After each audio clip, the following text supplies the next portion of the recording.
Hi everybody, thank you for joining me today. Today I'll be doing a interview with Laura Riley. Would you like to introduce yourself a bit, please? Yeah, so you've already said my name. So, hi, Jayden. I'm excited about this. So, I am Laura. And do you want me to tell your audience a bit about me? Yeah, it's fine. Yeah. Tell me what you like. So, yeah, I'm Laura.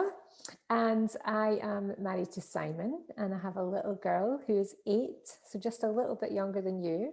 And she is called Dakota. And I've got a little dog called Timmy. Yeah. And I work as a nurse, but I also work as a life coach. So I have 2 jobs. Is there Uh, anything else?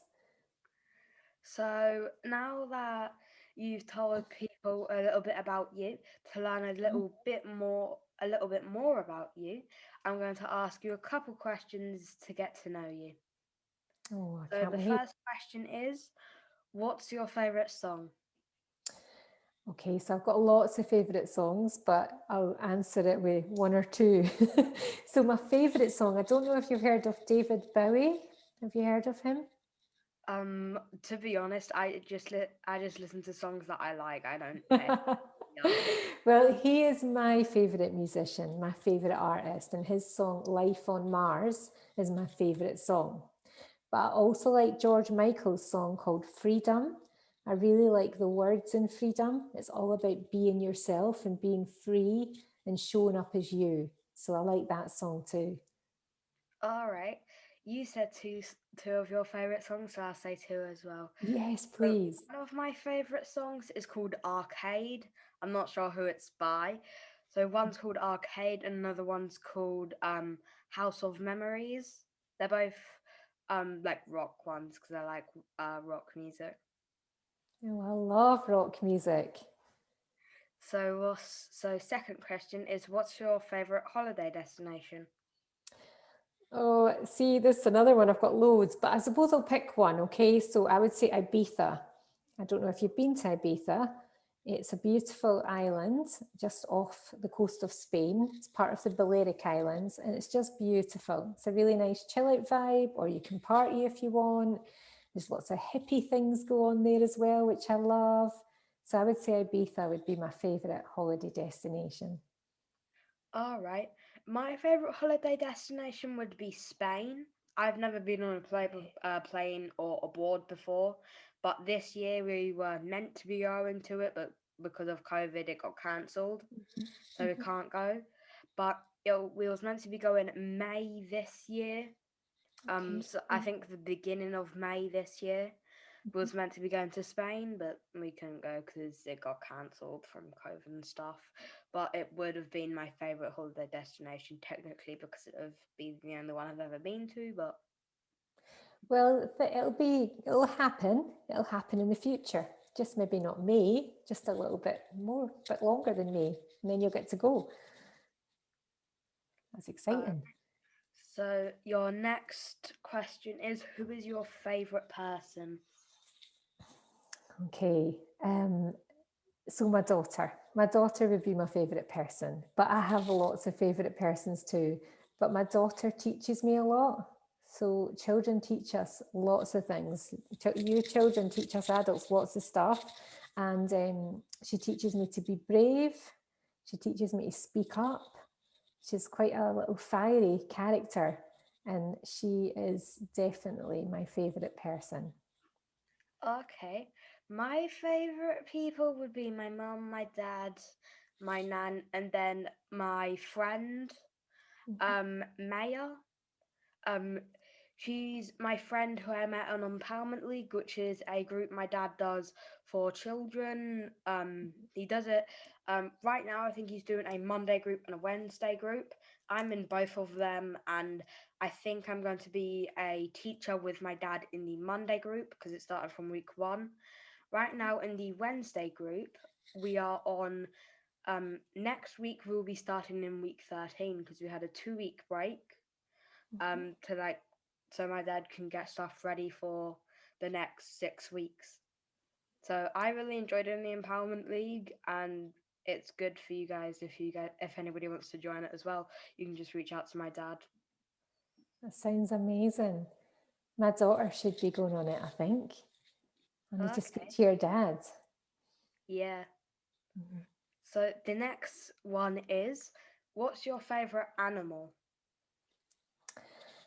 Okay, an elephant. I love all animals. As you said, maybe not on the video you said when we we're recording, I'm vegan, so I love animals. But my favourite animal is an elephant. I love how majestic they are, how beautiful.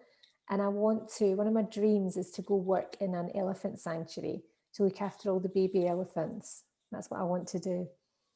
Okay. My favorite animal is a wolf because I Mhm. really like dogs and wolves are related to dogs. But the reason I think wolves are my favorite is because everywhere I go, or like online, basically any website I go to, there's always stuff about wolves on there. And so I think it's my spirit animal because even on a game I play in the new season of it, they've added wolves, they've added chickens, Yeah. boars, they've added loads of stuff, like loads of animals on there, and they even had sharks at one point. Oh, So wow. I think wolf is my spirit animal. That's why it's my favorite. Oh, I love that. I love that it's your spirit animal. I think my spirit animal might be a robin, a little bird, because I see them all the time, especially when I think about my granny. I see little robins. Yeah, my nan's dad, so my great granddad, we also think of him as like a robin. So we go out and walks, and there's like, cause we live in Wales, there's loads of trees. It's basically just like nature, basically everywhere, Yeah. and it's amazing. And in the trees, whenever we go on the walks, we always find at least three or four robins each walk. Sometimes we can even find about three or four robins in a single tree. That happened once when I was going over to my nan's. I love that because I love robins. All right. So the next one is, what's your favorite shoes or handbags? Do you know, I had to think about this one. I don't really have a favourite shoes or handbags, but I love wearing trainers. Believe it or not, I'm much more comfy in my trainers. And handbags, I used to have loads and loads of handbags. I don't have as many now. But if I had to get a really nice handbag, if someone wanted to buy me a beautiful handbag, I would like a Stella McCartney one. So she is a very ethical brand and all her products are vegan, but they're very expensive handbags. So that would be nice as a gift. Hint, hint to my husband. Tell him to get me a handbag. Mm-hmm. I don't really have a favorite shoes or handbags. One, I've never had a handbag. I just never. I have. My dad bought me like a bag for my phone to go in when I got a phone for Christmas, and it's like Mm-hmm. one where it's just like a one. The bag goes here, and it's just like a strap. So Mm-hmm. it's basically like a purse one, like with the chain, but it goes like higher up on your chest, Yeah. so I can put my phone in it. And then my favorite shoes would be the shoes that I got the shoes that I have right now. They're basically just like slip-on ones, and I like them because I'm lazy to do my laces up. Well, yeah, my trainers, even though they've got laces, I can just put my feet in them. I don't need to untie my laces. Yeah, it's much easier to just slip your shoes on. Yeah. So the next question is, what inspired you to become a life coach? Because I got coaching, I realised how powerful coaching was. And this would have been over 3 years ago. I got a life coach, and I hadn't really known what life coaching was then. And it was incredible. It transformed my life. And then I went on to do lots of different courses and learned lots of stuff, a bit like your dad, learned all this stuff and read lots of books.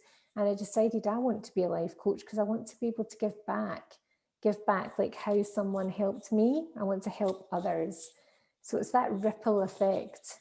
And it's an incredible honor to be a life coach, incredible privilege to sit with someone in that session.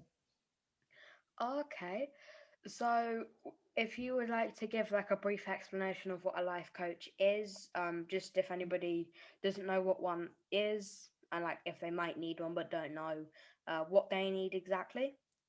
So, if you would like to do that. Yeah. So a life coach holds the space for you in a session to look at all aspects of your life that are important to you.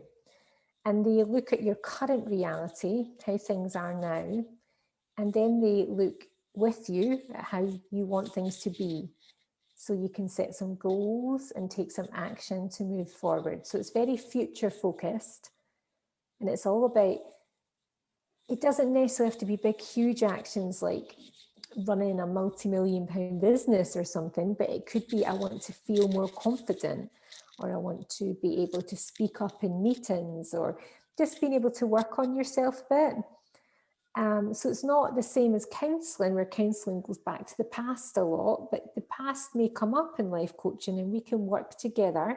So me and the person I'm coaching, we work together to move the person I'm coaching forward in areas of their life that they want to work on. And that's the magic of it, because you can then transform your life. Okay. So, do you have one piece of advice that you would give to a younger version of yourself, or like your daughter, or just basically younger people? Well, the one thing I would say is you are enough. You are enough as who you are, that your voice matters. So you can speak up and speak your truth, that you matter and that you're beautiful. I would tell my younger self I was beautiful, inside and out. And also, one other thing that you will resonate or relate to is that being sensitive is a superpower. So I always, when I was young, didn't like being sensitive. I would always be like, I'm too sensitive. But actually, as an adult, I realized being sensitive is a superpower. It's a good thing to be sensitive. Okay. The one piece of advice I would give to my younger self would be friendships are two ways. Like, don't don't put all of your energy into somebody who isn't giving it back. Yeah, That would that's be lovely. my piece of advice I'd give to my younger self or younger people. Yeah, that's a lovely piece of advice. Thank you. So, the next and the final question is one fun or interesting fact about yourself. Oh, well, I had to have a think about this as well, because I was like, what's fun or interesting about me? But I've done quite a few things in my life. But the one thing that stands out to me is that I skydived when I was traveling the world. So I jumped out of a plane while I was in New Zealand. And it's something that it terrified me. I was so scared, but I done it anyway. So I done a parachute jump. And it was amazing because it was one of the most frightening things I'd done, but I didn't let fear stop me. So that's an interesting fact. All right. One fun or interesting fact about myself would be that I do like spirit animal cards and angel card readings with my mum some Saturdays, I believe we do it. We do it some Saturdays, and I think my mum does it like a card of the week or month. I'm not too sure about that. Mhm. And another fun or interesting fact about myself is that I do Twitch streams of like gaming on Mhm. my Xbox. And if anybody's interested in that, put like an at. I'll put like an at sign, then my Twitch name for anybody who's interested. Wow, So that's my fun or interesting. interesting facts about myself. I don't know an awful lot about gaming, but I love the spirit cards and the angel cards, the animal cards. That's exciting. And my daughter, she likes her computer games. So maybe she'll be able to see you on games when she plays those games. All right. So that wraps up the interview for today. So, would you like to say goodbye to everybody, and I'll let you go. Okay, thank you so much for your time. Thank you for your interview, and bye, everybody. Bye, everyone. I hope you have an amazing day. Goodbye.